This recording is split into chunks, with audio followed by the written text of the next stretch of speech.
Well, good afternoon, Rattler Nation, and welcome into the Arizona Rattlers Coaches Show with Kevin Guy. My name is Floyd Simmons, and we enter now for what will be the Rattlers week number 7. I believe it's week number 9 of the IFL's season, but for the Rattlers, it is game number 7 on the way as they get set this coming Saturday night to take on the Tucson Sugar Skulls. But this Rattlers team they've opened up a great season. Coming off yet another victory, they went to Frisco, Texas this past Saturday night.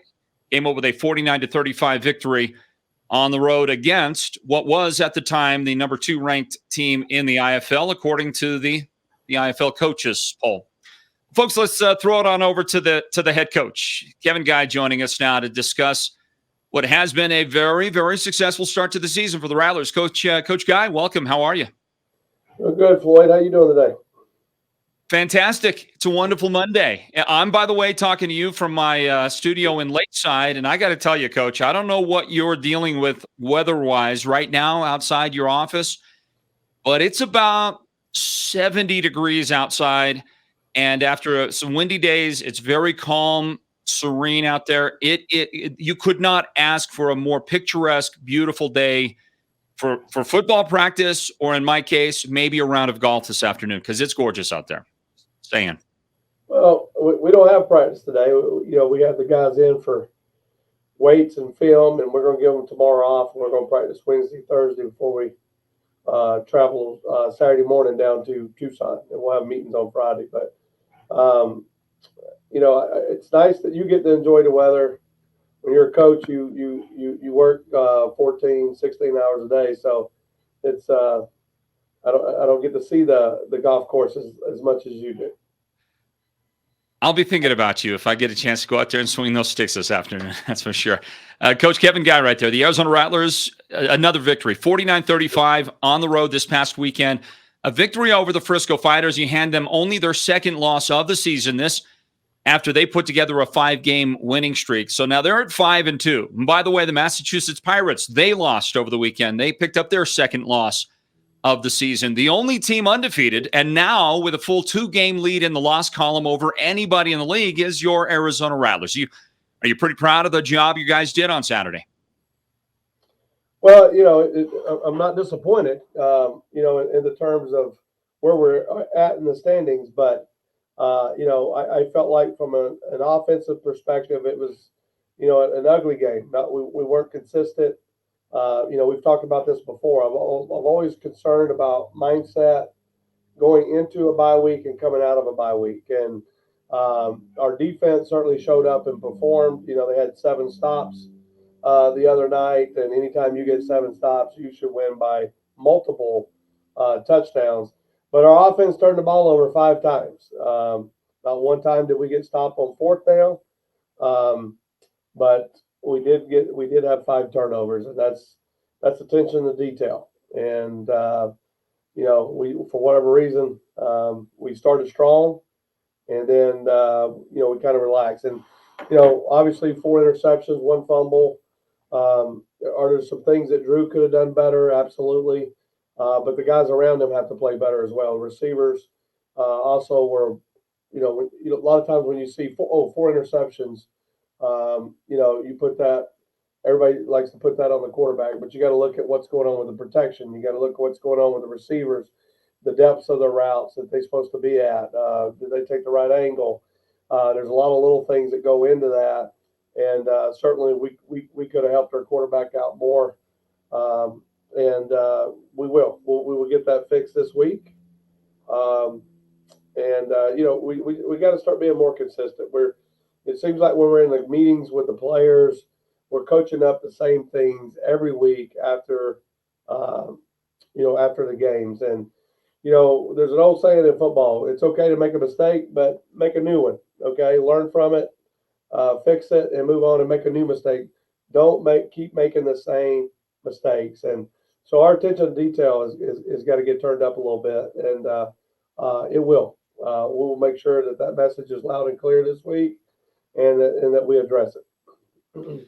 Well, Coach, you addressing the turnovers and particularly addressing the aspect of throwing the football into the wrong jersey multiple times, 4 interceptions thrown in the game. That kind of answered most of my second question, but I'm going to ask it anyway.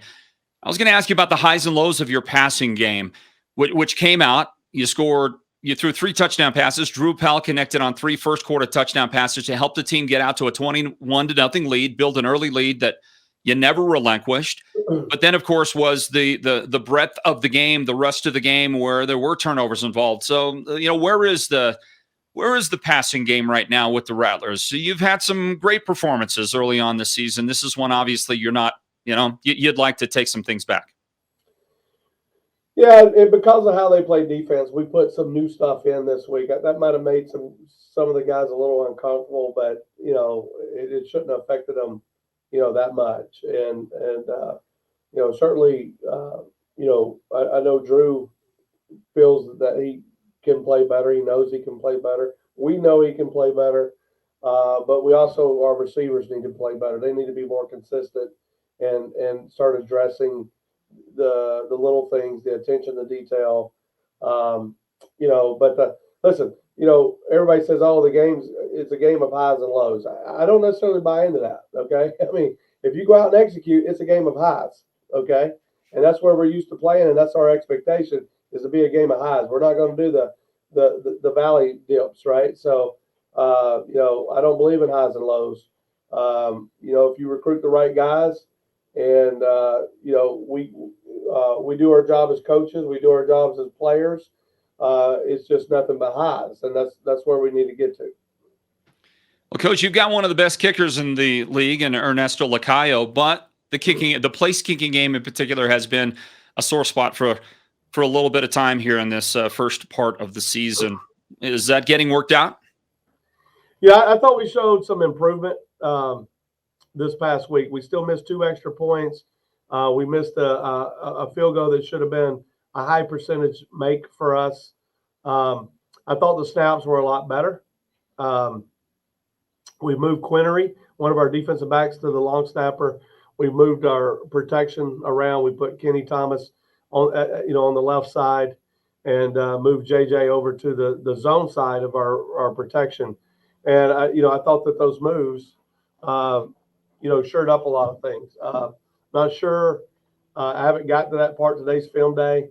The snap was good. I could tell you all the snaps were good. Was the hold good? That's what I need to go look at and see if there was anything there. But we did take a step in the right direction. There was an improvement. Everybody got the message, coming out of the bye week as it was delivered from Mexico, as we talked about. And, I saw some improvement. So we just got to build on it.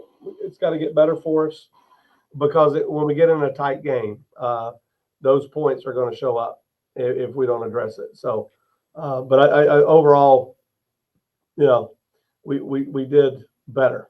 We're not great yet. And until we get our percentage up above 90%, I will not be happy with that part of our game.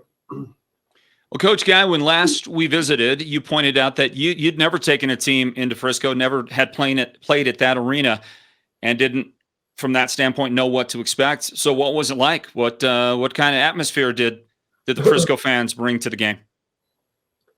Oh, I thought their fans were great. Great energy in the building.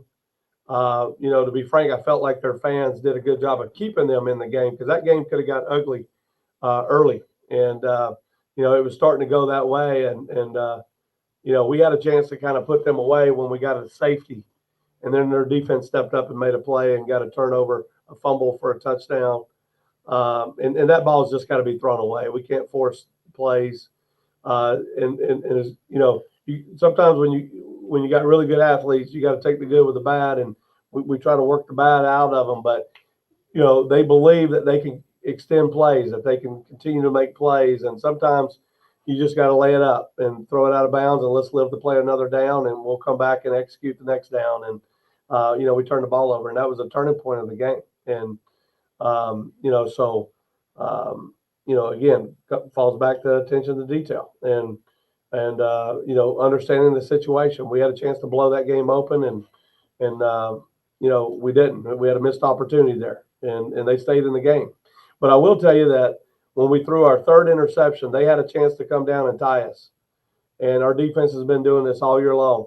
They came out on the field, and we, one of the things I always talk to the players about is you stop momentum with momentum, okay? So, when there's a turnover like that, the defense, we can't walk out on the field feeling sorry for ourselves.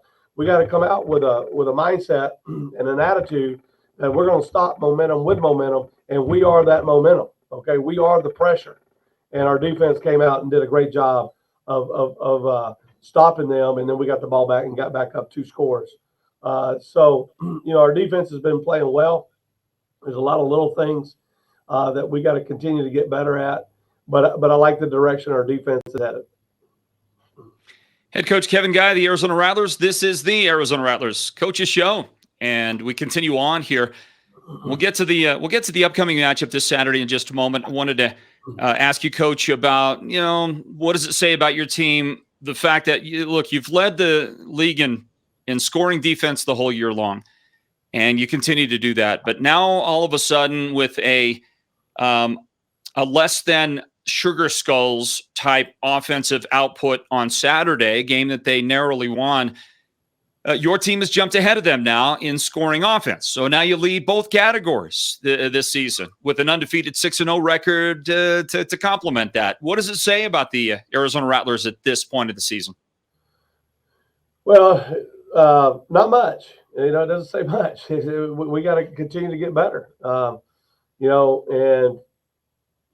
want to be one of these teams where you're just good enough to get beat, right? So, when I look at stats, I look at scoring offense, scoring defense, turnovers, and how do you play in the red zone, okay? And then obviously how you're doing on special teams. When the film comes out, one of the first things we do as a staff is we will watch their special teams. And special teams tells me if they're a well-coached team or not, okay? Doesn't matter how their offense and defense doing. If you're coached well on special teams, then you're usually coached well in all 3 phases, right? How teams are using their personnel.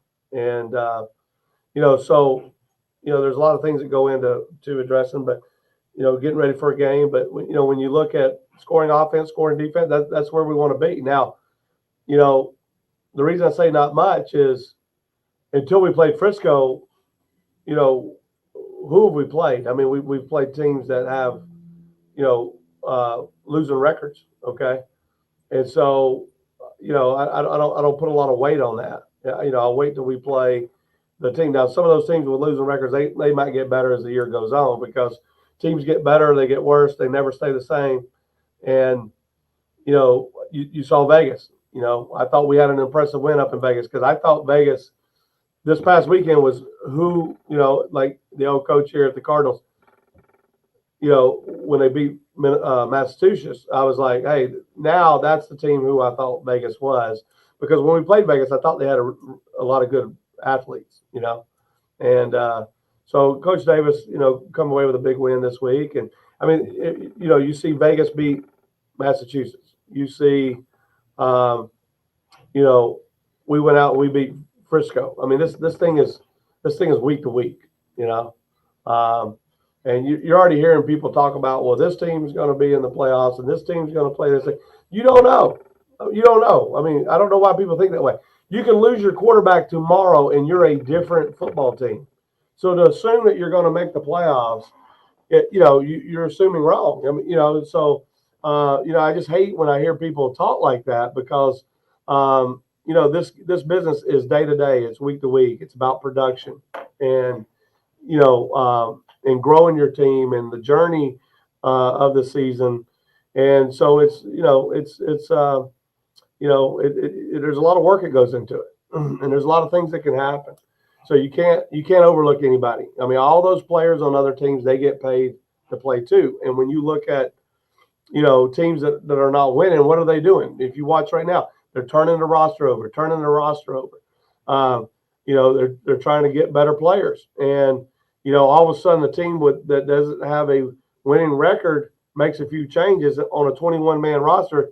It's like basketball. You make a couple of changes here and there, all of a sudden you're a different football team. So you can't get caught up at looking at the standings in this game. You can't get caught looking at the scoreboard in this game. This game's never over. You take the Tucson game that I'm sure we're going to talk about here in a minute. Tucson's up 11 with less than a minute to go. And, that was the craziest ending I've ever saw. But, situational football. And this is why I'm always preaching situational football. You have to be ready for situations and understand how to play situations. And Tucson figured out a way to win that game when it got flipped on them, So that tells you that they got some resiliency in them. And, we got a big game this week. It's a big rivalry, and they've won their last two. As you said, their offense is scoring a lot of points. And, it sounds like they're, just from watching transactions, they're making some changes to their defense over the last few weeks, and you've seen improvement. So we're not going to take anybody lightly. The focus should be on us and what we got to do as a team, to continue to get better week to week. I don't really care what's going on around the league, because it's about us. It's about this locker room and the things that we got to do. Head coach Kevin Guy, the Arizona Rattlers, that's a perfect segue. We do need to talk about the game this Saturday. You're going to travel to Tucson, the Battle of I-10. You're going to take on the Sugar Skulls, great football team. They snatched victory from the jaws of defeat after basically having victory already in their hands. Yeah. And the Gladiators taking that away from them momentarily. What a finish. You mentioned it. It's the craziest finish I think I've ever seen in a football game. Any type of football. I've watched a lot of football. That blocked kick and then somehow returning the block for 2 points to get the lead, which wasn't guaranteed pending the outcome of the deuce try by the Gladiators after that. But that whole exchange was unbelievable. And I'm sure we're going to see a lot of replay on that for the broadcast coming up Saturday night in Tucson, because it was such an amazing outcome. But you watched it, you saw it, and special teams came through in the most critical moment for the Sugar Skulls. Are you excited to play this game on Saturday against a team that is going to come into it with they're going to have a lot of energy after that victory? Well, we'll see. To answer your question is, I'm always excited to go out and compete. We love competing here. They're the next opponent on our schedule, and I get to have a little fun with the wife all week long. But to be frank, Tucson's one of these teams that you saw them lose on the last play to San Diego. You see them kind of lose the game over in Duke City in the last minute of the game. Okay, some things fell apart for them. Then you see them come back and they execute and pull a big win out against Nats. Who's in second place in our conference right now. Then you see them come back the very next week and beat Duke City, who just beat them 2 weeks before, in the way that they finished. And from talking to Coach Wooten in the offseason, he wanted to make some changes to his roster going into this season. And he made a lot. I mean, he did a good job of getting a veteran quarterback in there. He changed up his coaching staff a little bit, brought in Coach Curtis Chin, who I think has done a great job with the offense. But very young defense, talented defense. There's some talent there. Especially up front. And Coach Wooten's been trying to address the secondary play. Again, he's what I was just talking about earlier in the show, an example of making some changes. You can't get caught up in looking at records. And look, you got to give them credit. They got back to 3-3, and they really should be at least 4-2 at this point, because they gave one away against San Diego. So, I think that, and you look at San Diego goes up, big win this week in Bismarck. There's a team that's getting better. So maybe, when everybody thought it was the end of the, just a bad day for Tucson when they lost to San Diego, and then, here's San Diego 3 weeks later, and, they're getting another upset against Bismarck. So that's why you got to let all that stuff play out through the season and see how things, shake out. But, Situational football, it's so important in this game.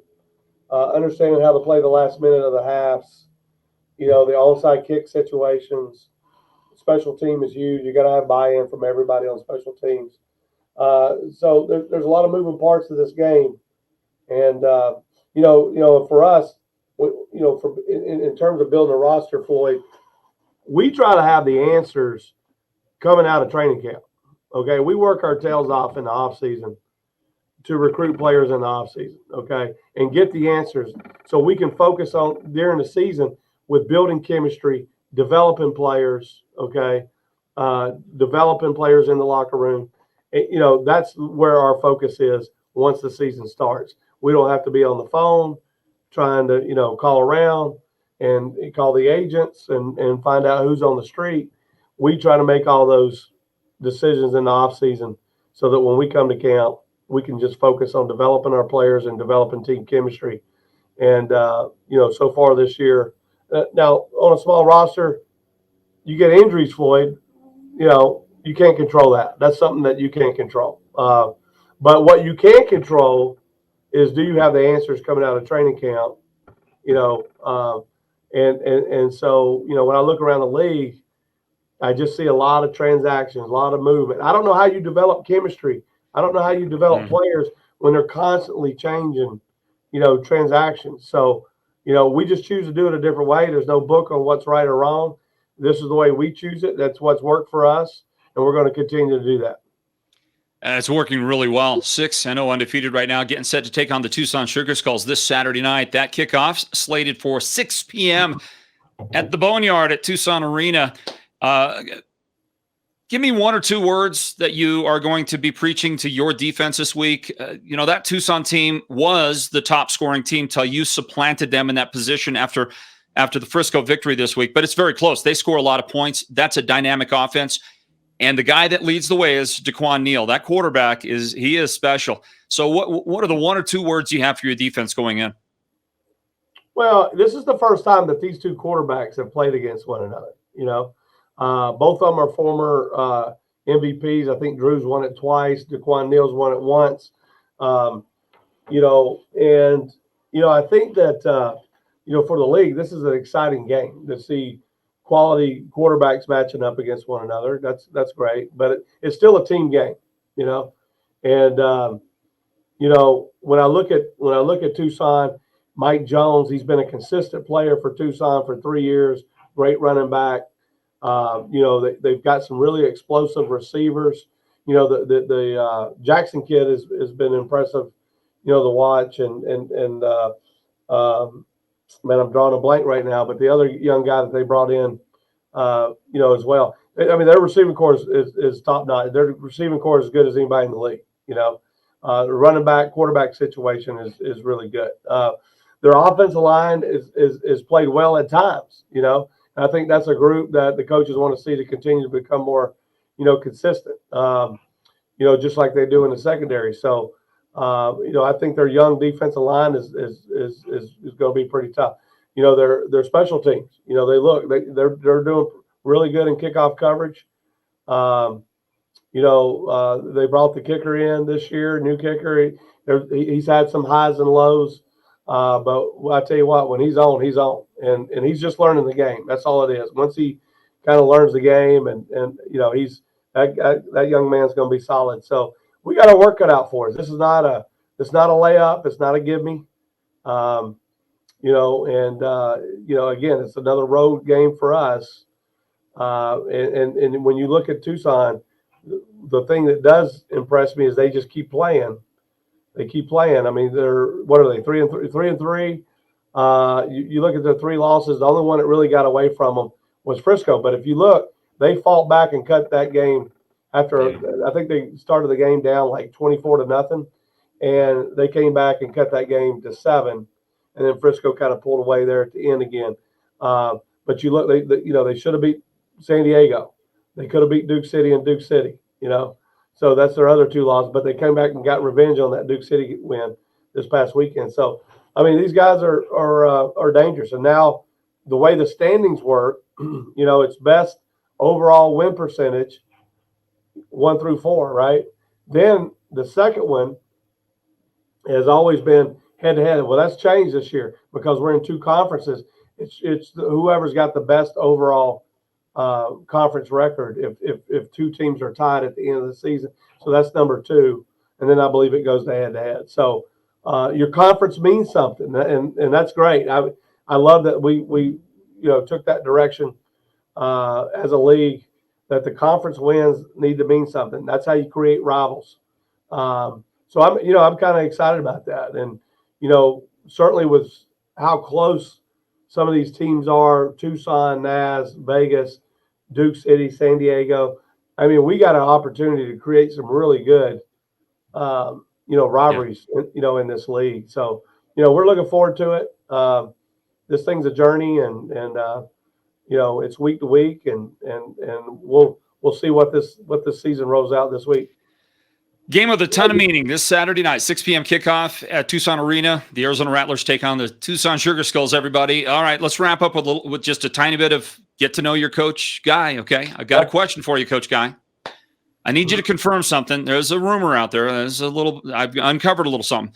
The rumor is that at one point in your athletic career, Kevin Guy was clocked running a sub 4.4 40-yard dash.